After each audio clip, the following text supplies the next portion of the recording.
ಕರ್ನಾಟಕದ ಎಲ್ಲಾ ಬಿಜೆಪಿ ಎಂಪಿಗಳಿಗೆ ಮತ್ತೆ ಸವಾಲ್ ಆಗ್ತಿದ್ದೀನಿ. ಪ್ರಹ್ಲಾದ್ ಜೋಶಿ ಸಾಹೇಬ್ರು, PC ಮೋಹನ್ ಅಣ್ಣ ಅವರು, ತೇಜಸ್ವಿ ಸೂರ್ಯ ಅವರು ಎಲ್ಲರೂ ಸೋಮವಾರ ಬೆಳಗ್ಗೆ ನಾನು ರಿಪೋರ್ಟ್ ಕಾರ್ಡ್ ಇಡ್ತಾ ಇದ್ದೀನಿ. ನೀವು ದಯವಿಟ್ಟು ಒಂದು ವಾರದೊಳಗಡೆ ನೀವು ರಿಪೋರ್ಟ್ ಕಾರ್ಡ್ ಇಡ್ತೀರಾ ಅಂತ ನಂಗೆ ನಂಬಿಕೆ ಇದೆ. ಇಲ್ಲ ಅಂದ್ರೆ ನಿಮ್ಮ ಮನೆ ಮುಂದೆ ಬಂದು ರಿಪೋರ್ಟ್ ಕಾರ್ಡ್ ಕೇಳ್ತೀನಿ. ಕರ್ನಾಟಕ ಬಿಜೆಪಿ ವರ್ಸಸ್ ಪ್ರದೀಪ್ ಈಶ್ವರ್ ಯುದ್ಧ ಮುಂದುವರಿಯಲಿದೆ. Thank you sir. Karnataka BJP ಅವರು ನಿನ್ನೆ ಬೆಳಗ್ಗೆ ನಾನು ಕೊಟ್ಟ ರೀಪ್ಲೇಗೆ ಅವರೊಂದು ಟ್ವೀಟ್ ಮಾಡಿದ್ದಾರೆ. ಪ್ರದೀಪ್ ಈಶ್ವರ್ ಅವರೇ, ಆತರ ಪಟ್ಟು ಮಂಗಳವಾರ ರಿಪೋರ್ಟ್ ಕಾರ್ಡ್ ಪಬ್ಲಿಷ್ ಮಾಡಬೇಡಿ, ಇನ್ನೂ 6 ತಿಂಗಳು ತಗೊಳ್ಳಿ ಅಂತ ಅವ್ರು ಹೇಳಿದ್ದಾರೆ.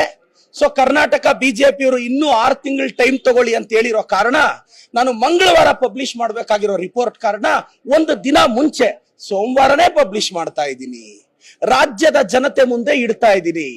ಕರ್ನಾಟಕದ ಎಲ್ಲಾ ಬಿಜೆಪಿ ಎಂಪಿಗಳಿಗೆ ಮತ್ತೆ ಸವಾಲ್ ಆಗ್ತಿದ್ದೀನಿ. ಪ್ರಹ್ಲಾದ್ ಜೋಶಿ ಸಾಹೇಬ್ರು, PC ಮೋಹನ್ ಅಣ್ಣ ಅವರು, ತೇಜಸ್ವಿ ಸೂರ್ಯ ಅವರು ಎಲ್ಲರೂ ಸೋಮವಾರ ಬೆಳಗ್ಗೆ ನಾನು ರಿಪೋರ್ಟ್ ಕಾರ್ಡ್ ಇಡ್ತಾ ಇದ್ದೀನಿ. ನೀವು ದಯವಿಟ್ಟು ಒಂದು ವಾರದೊಳಗಡೆ ನೀವು ರಿಪೋರ್ಟ್ ಕಾರ್ಡ್ ಇಡ್ತೀರಾ ಅಂತ ನಂಗೆ ನಂಬಿಕೆ ಇದೆ.